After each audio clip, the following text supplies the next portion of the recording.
Selamat petang, salam sejahtera. Terima kasih karena bersama dengan saya di Nazilin Unity Channel. Persoalan demi persoalan timbul. Salah siapa? 4 ahli parlimen daripada Parti Bersatu menyokong Datuk Seri Anwar Ibrahim. Salah siapa? Itu menjadi persoalan dan perdebatan di media sosial. Tapi satu laporan di Harapan Daily menulis Salah Muhyiddin tidak serius berunding, punca ahli sendiri sokong Perdana Menteri Anwar Ibrahim. Keangkuhan Tan Sri Muhyiddin Yassin yang enggan berunding dengan kerajaan untuk peruntukan ahli parlimen ibarat senjata makan tuan. Apabila ahli mereka sendiri menyatakan sokongan secara terbuka kepada Perdana Menteri, ada juga netizen yang menulis pemain bola ataupun pemain mereka menjaringkan gol di gawang sendiri, kata mereka. Pemain-pemain Said Muhyiddin Yassin menjaringkan gol di gawang sendiri, kata netizen. Setiausaha Pemuda Amanah Terengganu Muammar Gaddafi Muhammad Nasir berkata, tindakan 4 ahli parlimen pembangkang yang menyatakan sokongan kepada Datuk Seri Anwar Ibrahim sebenarnya berpunca dari ketidakseriusan Perikatan Nasional untuk berunding. Menurutnya, tiada kerugian sedikit pun di pihak Perikatan Nasional jika MOU bersama kerajaan ditandatangani, melainkan ada usaha atau cita-cita pribadi yang mungkin terhalang jika sebarang MOU ditandatangani, kata beliau. Rundingan dan perjanjian persefahaman MOU antara kerajaan dan pembangkang akan buka perkara baharu dan pernah dilaksanakan. Kata beliau, bukan perkara baharu dan perlu dilaksanakan. Pernah dilaksanakan pada tahun 2021. Sewaktu Perikatan Nasional menjadi kerajaan di bawah pimpinan Ismail Sabri Yaakob. Pakatan Harapan ketika itu sudi meletakkan soal politik ke tepi dan menandatangani satu perjanjian dengan pihak kerajaan supaya ahli parlimen dari Pakatan Harapan dapat menjalankan khidmat mereka dengan baik untuk rakyat. Apa alasan pemimpin Perikatan Nasional, baik Muhyiddin, Hadi Awang dan Hamzah Zainuddin, yang tidak menanggapi seruan baik Perdana Menteri untuk berunding dengan kepentingan rakyat ini? Ini menunjukkan ketidaksungguhan dan kurangnya komitmen pemimpin Perikatan Nasional dalam menangani isu-isu ahli parlimen mereka sebagai wakil rakyat untuk berkhidmat dengan lebih berkesan sebagai ahli parlimen, katanya dalam satu kenyataan semalam.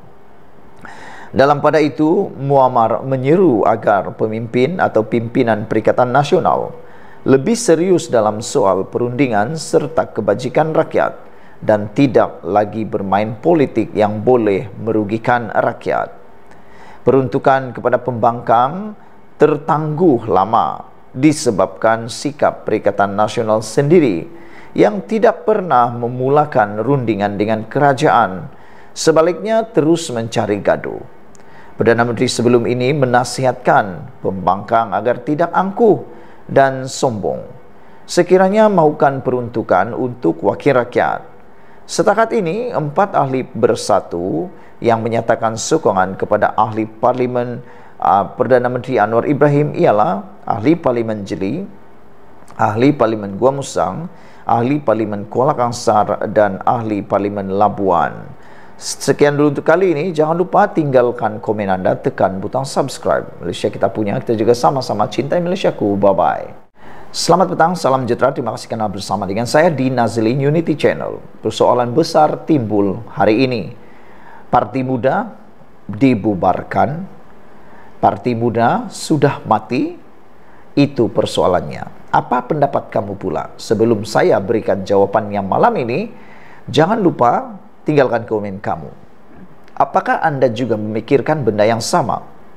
Yaitu Parti Muda bakal akan lenyap untuk selama-lamanya.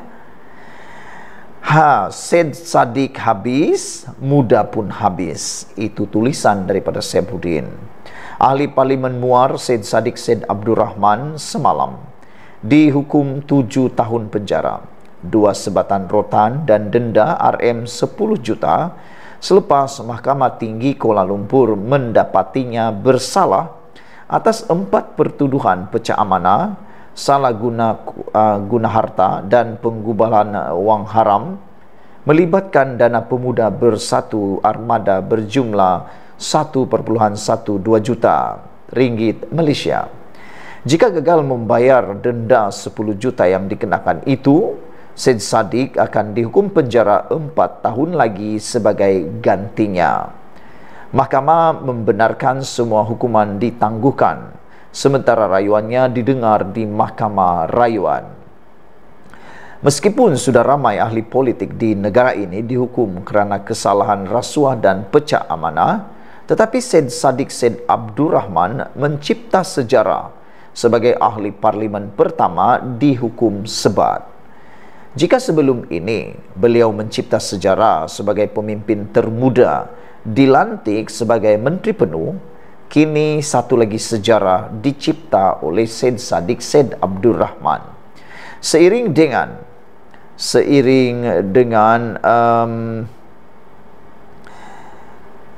dengan hukuman yang diterimanya, bekas Menteri Belia dan Sukan itu segera mengumumkan peletakan jawatannya sebagai Presiden Muda.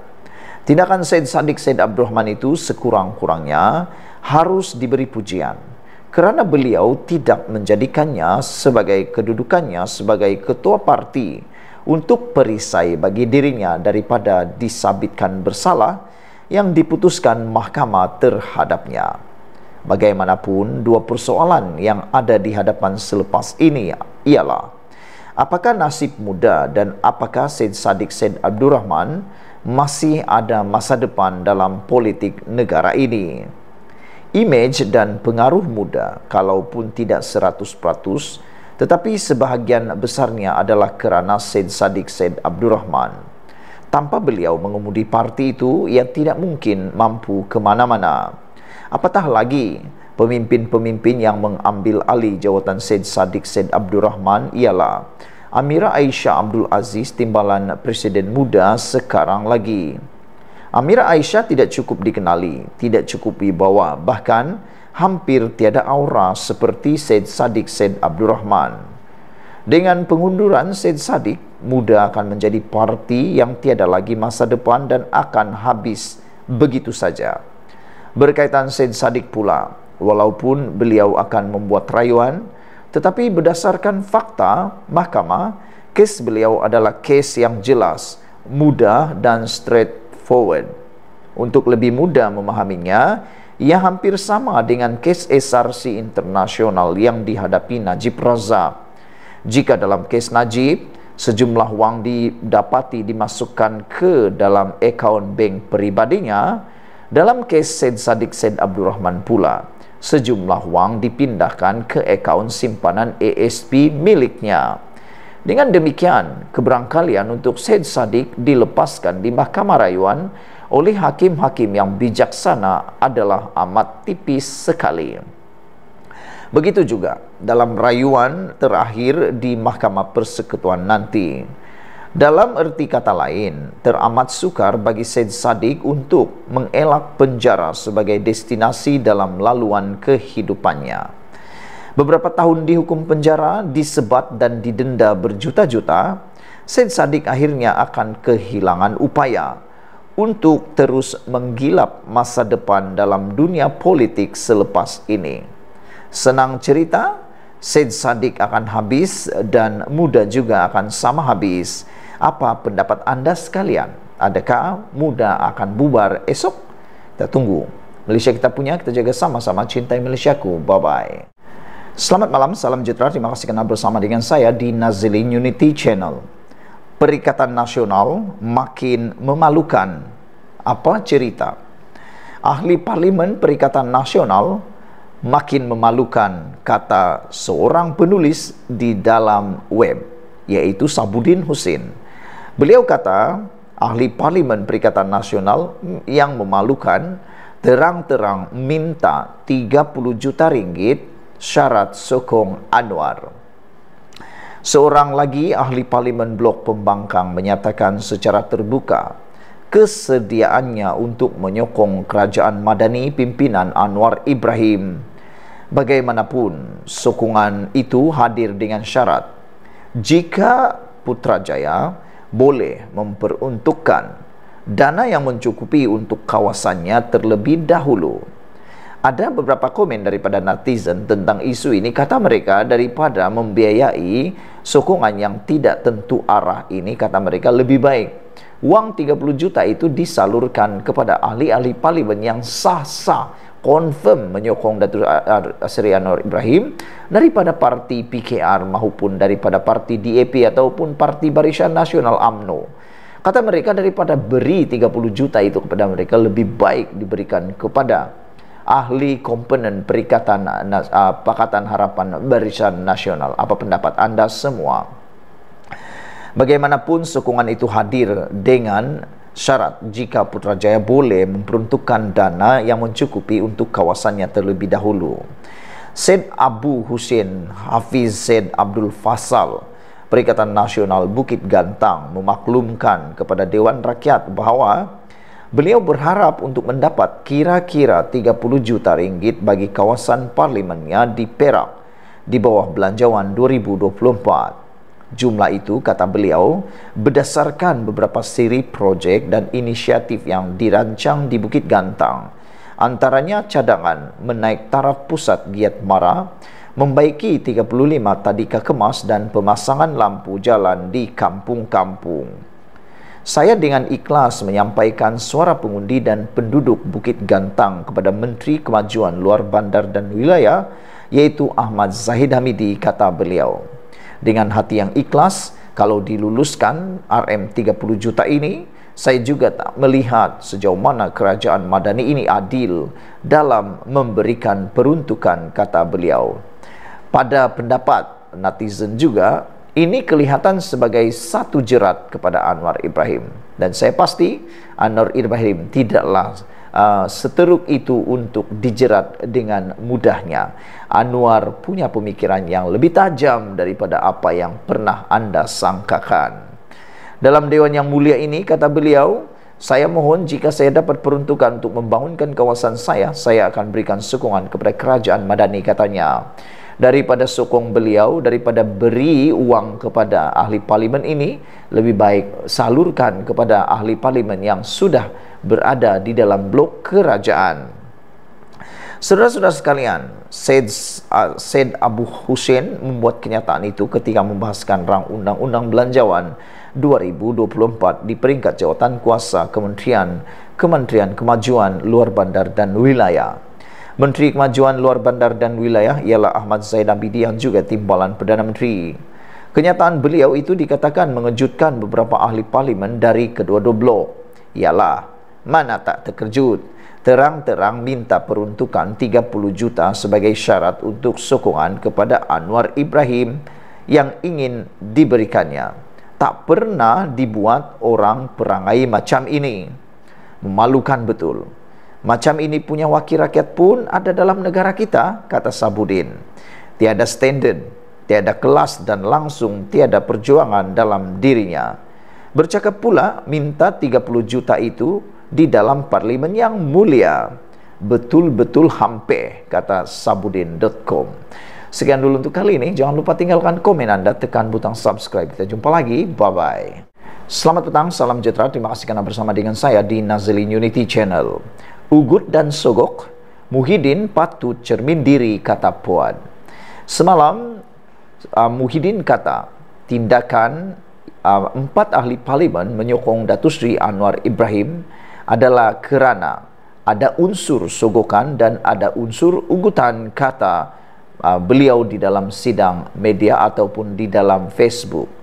Namun demikian, kata-kata itu telah disangkal oleh Puan Zarkasi apabila beliau kata Muhyiddin patut cermin diri.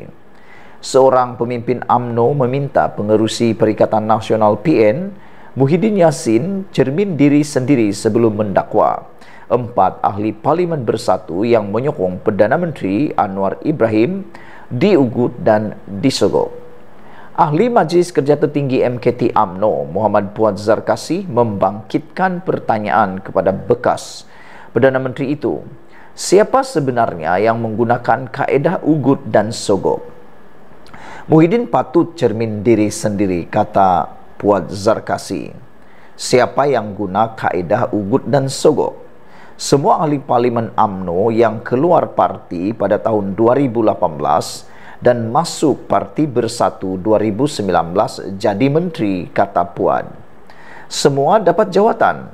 Tok Pa Mustafa Mohamed, Dr. Latif Ahmad, Iqmal Hisham Abdul Aziz, Mas Ermiati Samsudin, Hamzah Zainuddin, Dr. Nur Azmi Ghazali dan Sahbudin Yahya. Pemimpin UMNO seperti Najib Razak, Kunan, Tengku Adnan Mansur, Ahmad Zahid Hamidi, Syahrir Samad dan Aziz Rahim pula diugut dengan puluhan tuduhan. Mereka tidak lari, kata Puad Zarkasi. Tanya Tok Pa dan Hamzah, kenapa lari, kata beliau. Takut didakwa.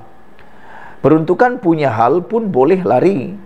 Ini semua kerana mereka tidak ada jati diri, katanya dalam satu hantaran Facebooknya hari ini. Malam tadi, Muhyiddin dilaporkan berkata Bersatu akan membuat laporan polis dan SPRM, Suruhanjaya Pencegahan Rasuah Malaysia, dalam masa terdekat berhubung tindakan 4 ahli parlimennya menyokong Anwar. Muhyiddin berkata pihaknya mendapat maklumat bahawa terdapat unsur ugutan serta sogokan bagi menarik ahli parlimen supaya memberi sokongan. Presiden Bersatu itu berkata, pihaknya telah mengumpul bukti berhubung tawaran tertentu kepada ahli parlimennya untuk menyokong kerajaan perpaduan. Kita sudah kumpulkan semua maklumat. Contohnya, dalam kes ahli parlimen Gua Musang, iaitu Muhammad Azizi Abu Naim, dia beritahu dalam mesyuarat Bersatu Kelantan yang lepas, dia mendapat tawaran di waktu itu dan dia menolak semuanya. Tapi, 3 hari selepas itu, dia umumkan keputusan sokong kerajaan. Dan kita syak, ada perkara-perkara tertentu berlaku yang mungkin melanggar undang-undang dan data ini kami akan kumpulkan, katanya kepada pemberita selepas mempengerusikan mesyuarat khas Majlis Pimpinan Tertinggi MPT Bersatu malam tadi. Dalam beberapa komen daripada netizen di ruang Malaysia Kini tentang isu ini, ada yang menulis Mr. Sakau menjawab, pecat saja 4 ahli parlimen itu supaya mereka akan jadi ahli parlimen bebas yang pro-madani. Ada berani, kata Mr. Sakau. Adakah Muhyiddin akan berani? Adakah Perikatan Nasional akan berani memecat 4 ahli parlimen yang telah pun menyatakan sokongan kepada Anwar Ibrahim itu? Daripada Brown Falcon 0137 pula menulis, sudahlah. Kebanyakan ahli politik Malaysia kaki penipu besar dan penyokong rasuah. Selamat menipu, kata Brown Falcon 0137. Green Cheetah 3211 pula menyatakan, tunjukkan bukti. Kalau betul ada bukti, maka kamu mesti dapat hormat dari rakyat. Kalau tidak ada bukti, maka kamu tidak berbaloi dihormati rakyat, kata Green Cheetah 3211. Itu antara komen daripada netizen tentang isu pada malam ini. Sebelum kita berpisah, sila tinggalkan komen anda pula tentang isu kali ini. Malaysia kita punya, kita jaga sama-sama. Cintai Malaysiaku, Malaysia Madani. Bye-bye.